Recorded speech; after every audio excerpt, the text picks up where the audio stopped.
जय माता दी, राधे राधे। आज ऐसे चमत्कारी व्रत के बारे में जानेंगे जो कि जीवन की समस्त मनोकामनाओं की पूर्ति करता है और सबसे सरल व्रतों में इसे जाना जाता है।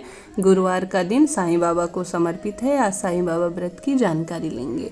इस दिन कई लोग अपनी मनोकामनाओं की पूर्ति के लिए यह व्रत रखते हैं। कहा जाता है कि साईं बाबा की महिमा अपरंपार है। इन्होंने कभी भी किसी भी चीज़ में भेदभाव नहीं कर रखा। किसी भी जात पात का हो, गरीब हो, अमीर हो, कोई भेदभाव साईं बाबा ने नहीं रखा। हमेशा गरीबों की मदद के लिए हमेशा तत्पर रहते थे। आज दुनिया भर में साईं बाबा के बड़ी संख्या में भक्तजन मौजूद हैं। वैसे तो कहा जाता है कि साईं बाबा को सच्चे मन से जो भी पुकारता है, साईं बाबा प्रत्यक्ष व अप्रत्यक्ष रूप से अपने भक्त के पास चले आते हैं। लेकिन गुरुवार के दिन व्रत रखने वाले जातक पर साईं बाबा एक विशेष कृपा बनाते हैं। अगर आप भी साईं बाबा के व्रत रखना चाहते हैं तो कैसे रखें, क्या रखें। सबसे पहले व्रत की पूजा विधि।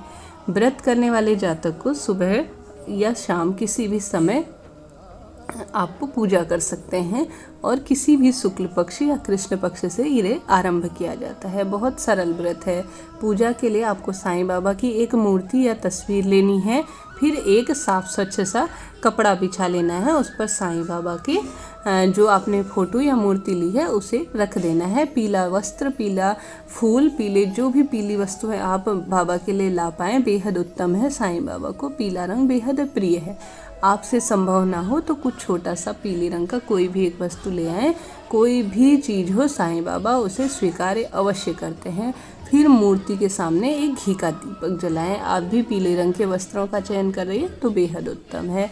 साईं का ध्यान करें और विधि विधान से पूजन करें। खिचड़ी का भोग भगवान को लगाया जाता है। इस दिन ध्यान रखें और खिचड़ी का ही दान किया जाता है। और आप सर्वप्रथम सबसे पहले जब आप पूजा स्टार्ट करेंगे तब एक थोड़ा सा चावल ले लीजिए। चावल कहीं से भी ध्यान रखिए टूटे फूटे ना हो, और हाथ में लेकर बाबा से संकल्प लीजिए कि मैं इतने व्रत रखने की इच्छुक हूँ। हालांकि इस व्रत का नियम है कि इस व्रत में 9 व्रत रखे जाते हैं, परंतु आप व्रत की संख्या 11 भी रख सकते हैं, 21 भी रख सकते हैं। इस तरह से इस व्रत की संख्या है। तो आपको सबसे पहले पूजा से पहले साईं बाबा के सामने अपने मन की इच्छा कहनी है और कि बाबा मैं इतने व्रत कर पाऊँगी, उनके सामने कहना है। फिर व्रत को शुरू करना है और पूजा शुरू करनी है। साईं बाबा की पूजा में जैसे मैंने बताया पीले रंग की वस्तुएं इस्तेमाल करना बेहद उत्तम माना जाता है। आरती के बाद साईं को बेसन के लड्डू या फिर आप मिठाइयाँ या फल इत्यादि भोग में लगाएं। अंत में जो यह प्रसाद है सभी जनों को बांट दें। और विशेष रूप से आप कथा का श्रवण करें। साईं बाबा की कथा, नियम, व्रत इत्यादि की जानकारी की कथा भी बाजार में मिल जाती है। पूजा इत्यादि करने के बाद कथा का श्रवण करें। साईं बाबा का व्रत रखने की विधि काफ़ी सरल है। आप फलाहार भी ले सकते हैं। दूध, चाय, फल, मिठाई सेवन इत्यादि भी कर सकते हैं। आप चाहें तो इस व्रत को एक समय भोजन करके किया जा सकता है, लेकिन ध्यान रखिए कि व्रत वाले दिन आपको भूखे रहकर कभी भी उपवास नहीं करना है। कुछ न कुछ आपको खाना है। कहने का अर्थ है साईं बाबा अपने भक्तों को कभी भूखा नहीं देख सकते। इस बात का ध्यान रखिए। आप फल ले सकते हैं, दूध ले सकते हैं, दही ले सकते हैं। कहने का अर्थ ये है कि बिल्कुल इस तरह से ना रखें कि भूख लग जाए, बहुत ज़्यादा परेशान हो सके तो व्रत वाले दिन मंदिर में, साईं मंदिर में जाकर दर्शन अवश्य करें। अगर ऐसा संभव ना हो तो घर पर ही श्रद्धापूर्वक साईं बाबा की पूजा की जा सकती है। व्रत के समय अगर आपको मासिक धर्म की समस्या आ जाए या कोई कारण हो जाए, व्रत ना कर पाएँ तो गुरुवार को गिनती में न लें। उस दिन के गुरुवार को जो आप 9 का संकल्प ले रखे हैं, तो इस बात का ध्यान रखिए कि व्रत वाले दिन, पीरियड वाले दिन को आप ना गिनें। उस गुरुवार के बदले आप अन्य गुरुवार को व्रत करके अपने व्रत को पूरा करें। अब जानते हैं उद्यापन विधि। साईं बाबा के व्रत की जो उद्यापन विधि है, शिरडी के साईं बाबा के व्रत की संख्या 9 होनी चाहिए। इसके अलावा जैसे मैंने बताया आप ज़्यादा भी रख सकते हैं। बहुत सरल है इसकी उद्यापन की विधि भी।